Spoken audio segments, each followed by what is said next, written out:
Je sais pas toi, mais moi je suis pas franchement un grand voyageur. Je l'ai expliqué déjà un petit peu sur le channel YouTube que j'ai ouvert il y a pas longtemps. Je me suis retrouvé pour le boulot à voyager en Angleterre, dans le nord de l'Angleterre, à Barnsley.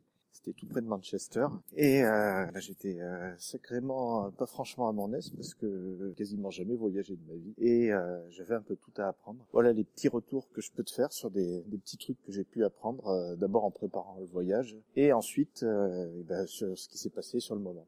Bien sûr, je vais plutôt me focaliser sur les outils numériques, puisque c'est le thème de ce podcast.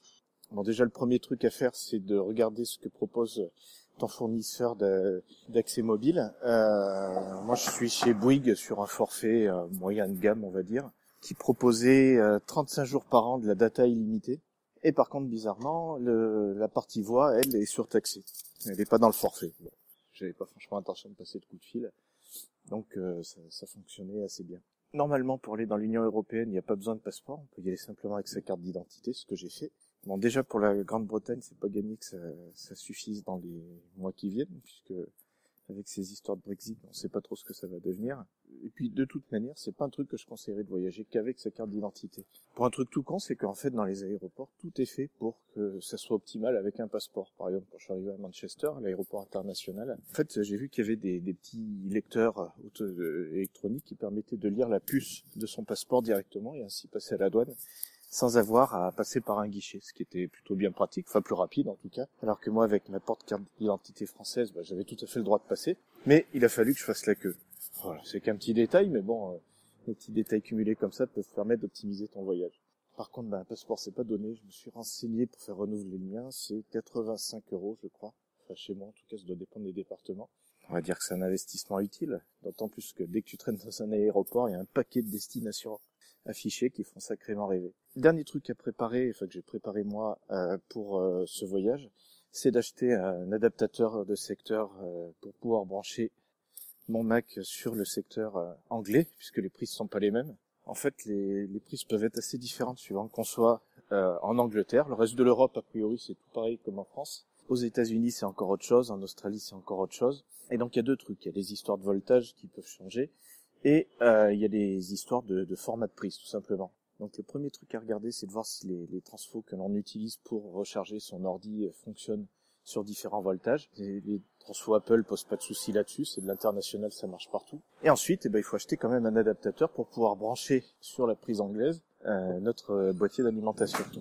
Et j'ai trouvé un petit adaptateur sur Amazon qui coûte pas cher du tout, une dizaine d'euros, et qui a très bien fait le job. Donc je peux que le conseiller. Je vais le mettre en lien avec l'article là, pour que vous puissiez l'acheter si vous le souhaitez. Donc une fois sur place, ça se passe assez simplement.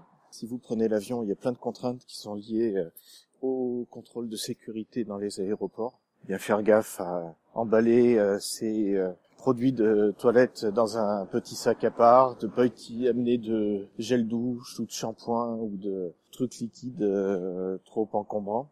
Ils acceptent vraiment des tout petits échantillons. En revanche, il y a un truc tout bête, c'est que j'avais les tickets d'avion, enfin le code barre lié à mes billets d'avion qui était sur un mail que j'avais reçu de la part d'Air France. J'ai tout simplement voulu utiliser mon téléphone pour pouvoir montrer ce code barre à l'aéroport. Alors c'est tout à fait faisable, ça marche, mais on s'aperçoit vite que c'est pas vraiment organisé pour. Par exemple, au moment de monter dans l'avion, lorsque j'ai sorti mon téléphone pour retrouver le numéro de ma place, j'ai eu un personnel de bord qui m'a dit « Attention monsieur, les téléphones sont pas autorisés ici ». Donc j'ai dû m'expliquer à dire que je voulais simplement ressortir mon billet. Donc un petit conseil que je vous donnerai, c'est d'imprimer à l'ancienne le billet, parce que finalement, pour l'instant, c'est encore comme ça que ça marche le mieux. Et puis après, sur place, normalement, n'importe quelle carte bancaire peut faire l'affaire pour retirer de la monnaie locale si besoin. Il n'y a plus besoin de passer par des histoires de change ou je ne sais trop quoi. De toute manière, toutes les cartes bancaires permettent maintenant des achats à l'international, sauf si vraiment vous avez une carte d'entrée de gamme nationale, mais c'est de plus en plus rare aujourd'hui.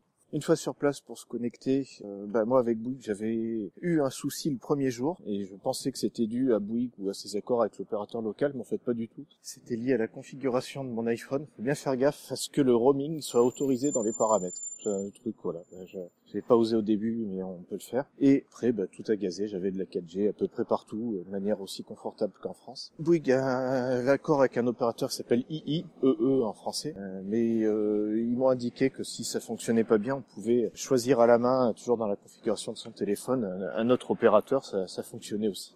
Mais sans accord avec la 4G, donc ça fonctionnait qu'en 3G si je me connectais par Orange UK par exemple. Sinon, il y a aussi possibilité d'utiliser du Wi-Fi. Il y a pas mal de Wi-Fi public là où j'étais à Manchester. La plupart du temps, les Wi-Fi qui sont réputés publics, utilisables par tous, ont un nom qui est précédé d'un underscore, le tiré du 8 si vous êtes sur PC, T sur PC. Voilà, c'est bien pratique. Et puis l'astuce est pas idiote parce que ça permet d'avoir ces Wi-Fi là qui sont sur le haut de la liste. Donc voilà, finalement c'est pas grand chose, ce sont des petits détails qui sont assez anodins mais qui mis bout à bout vont permettre de pas mal faciliter vos voyages. Et oui, un dernier truc, pas oublier si en particulier si comme moi vous êtes un peu stressé au moment de prendre l'avion, de précharger votre téléphone avec de la musique ou des podcasts puisque, comme vous le savez sans doute déjà, il n'est pas possible d'utiliser quoi que ce soit comme réseau depuis un avion. Déjà, j'imagine, parce qu'en haut, ça passerait pas, et puis de toute manière, c'est interdit. On est obligé de passer son téléphone en mode avion. Le nom veut bien dire quelque chose. Donc, si comme moi, t'es assez stressé à l'idée de prendre l'avion, en particulier au décollage, dans des phases un peu critiques comme ça, ou quand il y a des trous d'air, pense bien à précharger ton téléphone avec quelques musiques, histoire de pouvoir en avoir à disposition une fois que tu seras dans l'avion et que tu auras coupé donc tout accès réseau. Voilà, c'est tout pour cette liste de petites astuces. Je te dis à très bientôt sur ce podcast ou sur la chaîne YouTube que je suis en train de te lancer. Bye!